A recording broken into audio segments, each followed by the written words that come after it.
28 സംസ്ഥാനങ്ങളും 8 കേന്ദ്രഭരണ പ്രദേശങ്ങളും ഉള്ള രാജ്യത്ത് എല്ലാം ഒന്നിച്ചു കൊണ്ടുവരാൻ സംസ്ഥാന സർക്കാരുകളെ കേന്ദ്രത്തിൽ ഭരണത്തിലുള്ള കക്ഷി അട്ടിമറിക്കാൻ ശ്രമിക്കുമോ എന്ന ചോദ്യം ഈ റിപ്പോർട്ടിലൂടെ അംഗീകരിക്കപ്പെട്ടതിലൂടെ ഉയരുന്നുണ്ട്. ഒറ്റവാക്കിൽ കേൾക്കുമ്പോൾ വലിയ കാര്യമായി തോന്നുമെങ്കിലും പ്രാക്ടിക്കാലിറ്റിയിലേക്ക് വരുമ്പോൾ എന്ത് എന്ന വലിയൊരു ചോദ്യചിഹ്നം ബാക്കി വെക്കുന്നുണ്ട് ഒരു രാജ്യം ഒരു തിരഞ്ഞെടുപ്പ് എന്നത്.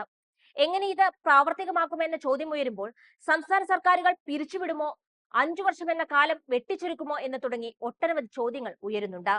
ഇതിനൊന്നും വ്യക്തമായ മറുപടികൾ നിലവിൽ ലഭ്യമല്ലെങ്കിലും ഒരു രാജ്യം ഒരു തിരഞ്ഞെടുപ്പ് റിപ്പോർട്ട് കേന്ദ്ര മന്ത്രിസഭാ യോഗം അംഗീകരിച്ചു കഴിഞ്ഞിട്ടുണ്ട്.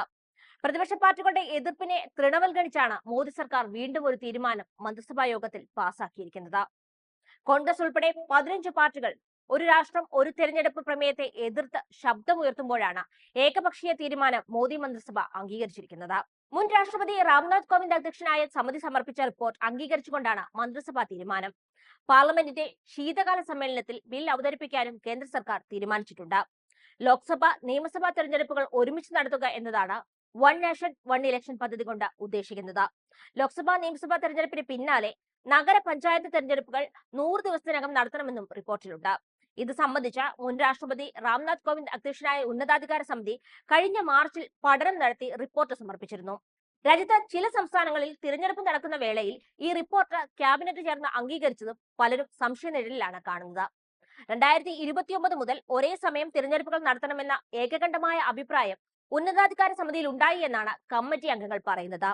ആഭ്യന്തരമന്ത്രി അമിത്ഷാ, നിയമമന്ത്രി അർജുൻ റാം മെഹ്വാൾ, മുതിർന്ന സുപ്രീം കോടതി അഭിഭാഷകൻ ഹരീഷ് സാൽവെ എന്നിവർ കോവിന്ദ് അധ്യക്ഷനായ സമിതിയിലെ അംഗങ്ങളായിരുന്നു. നിലവിലുള്ള തിരഞ്ഞെടുപ്പ് ചക്രത്തെ എങ്ങനെ ഒന്നായി പരിഷ്കരിക്കുമെന്ന സംശയം സമിതിക്കുമുണ്ട്. കാലാവധി സംബന്ധിച്ച നിയമപരമായ സുസ്ഥിരമായ മാർഗം കണ്ടെത്തണമെന്ന് പാനൽ ആവശ്യപ്പെട്ടിട്ടുമുണ്ട്.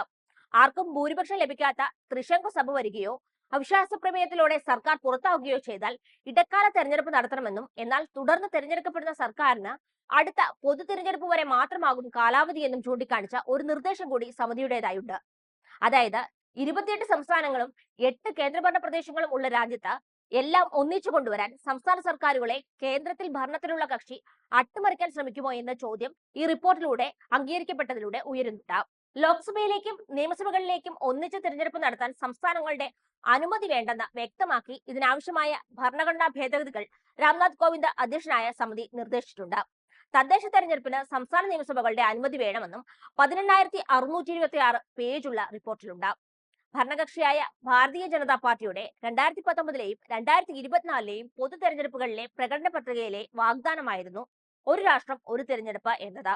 ഭരണഘടനയിൽ വേണ്ടിവരുന്ന ഭേദഗതിയും പ്രായോഗികമായ വെല്ലുവിളികളും ചൂണ്ടിക്കാട്ടി പ്രതിപക്ഷം ചുവപ്പുകൊടി ഉയർത്തി.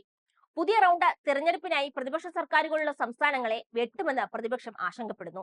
ഹരിയാനയിലും മഹാരാഷ്ട്രയിലുമെല്ലാം തിരഞ്ഞെടുപ്പ് നടക്കാനിരിക്കുന്ന സാഹചര്യത്തിൽ ഈ പ്രഖ്യാപനം പൊതുജനങ്ങളുടെ ശ്രദ്ധ തിരിക്കാനാണെന്ന് കോൺഗ്രസ് അധ്യക്ഷൻ മല്ലികാർജ്ജുൻ ഖാർഗെ പരിഹസിച്ചു. ഇത്തരത്തിൽ തിരഞ്ഞെടുപ്പ് നടത്തുന്നത് ചെലവ് വലിയ രീതിയിൽ കുറയ്ക്കാൻ സഹായിക്കുമെന്നതാണ് കേന്ദ്രത്തിന്റെ മറുവാദം. പലപ്പോഴായി തിരഞ്ഞെടുപ്പ് നടത്തുമ്പോൾ ഓരോ ഘട്ടത്തിലും മാതൃകാ പെരുമാറ്റച്ചട്ടം കൊണ്ടുവരുന്നത് വികസന ക്ഷേമ പ്രവർത്തനങ്ങളെ ബാധിക്കുമെന്നും ഇത് ഒഴിവാക്കാൻ ഒരു രാഷ്ട്രം ഒരു തെരഞ്ഞെടുപ്പ് നയത്തിന് കഴിയുമെന്നും കേന്ദ്രം വിശദീകരിക്കുന്നു. വാർത്തകൾ വേഗത്തിലറിയാൻ ഞങ്ങളുടെ യൂട്യൂബ് ചാനൽ സബ്സ്ക്രൈബ് ചെയ്യൂ.